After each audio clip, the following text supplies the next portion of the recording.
tubifurize ibihe byiza mwebwe mwese mukomeje gukurikira ibiganiro bya CMC TV Rwanda Citizen Media Center TV. Uyu ni mwanya tubagezaho ibiganiro bitandukanye yaba muri politike, imyidagaduro, muri sport, ubuzima ndetse n'ibindi, ariko tubibutsa ko inkunga yanyu ikenewe yo gukora subscribe ndetse no gukanda kunzogera kugira ngo muzajye mubona ibiganiro bitambuka kuri CMC TV Rwanda.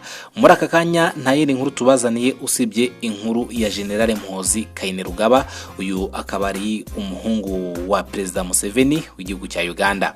General Mohoozi nkuko mubizi aherutse gukorera uruzinduko i Kigali aho yabonanye n'umukuru w'igihugu cy'u Rwanda Perezida Paul Kagame. Nyuma y'urwo ruzinduko yagiye atambagizwa ahantu hatandukanye, by'umwihariko aza kugera muri Beka Arena. Iyi ni nyubako iberamo ibirori, imyidagaduro, sport, by'umwihariko imikino y'amaboko, basketball ndetse na volleyball ndetse n'indi mihango itandukanye. Iyi ni nyubako twavuga yuko yahogoje General Mohoozi Kainerugaba akigeramo, dore ko yahise yandika kuri Twitter ye agaragaza yuko iyi nzu y'imyidagaduro imuteye ishyari ku rwego rwo hejuru.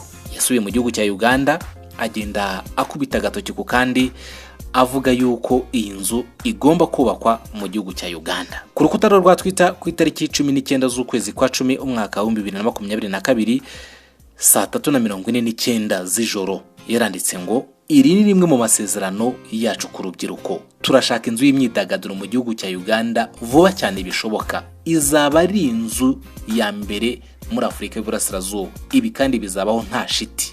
Ayo ni amagambo ya General Kainerugaba yanditse, ariko yandika mu rurimi rw'icyongereza, agaragaza yuko iyi nzu Beka Arena imuteye ishyari ku rwego rwo hejuru, igomba kubakwa mu gihugu cya Uganda ndetse inzu ikazaba ariyo ya mbere muri Afurika y'Uburasirazuba nk'uko yabyanditse. General Mohoozi yageze i Kigali ku cyumweru, bukeye yagaragara ari kumwe na Perezida Kagame muri sport rusange, yanagaragaye ari kumwe n'umukuru w'igihugu mu rwuri rwe. Yari yaje mu Rwanda aherekejwe n'umunyamakuru Inzu n'abandi barimo Alexander Mukonzi, umuhungu wa se wabo General Salim Saleh. Ni inshuro ya gatatu yarakuriye uruzinduko mu Rwanda.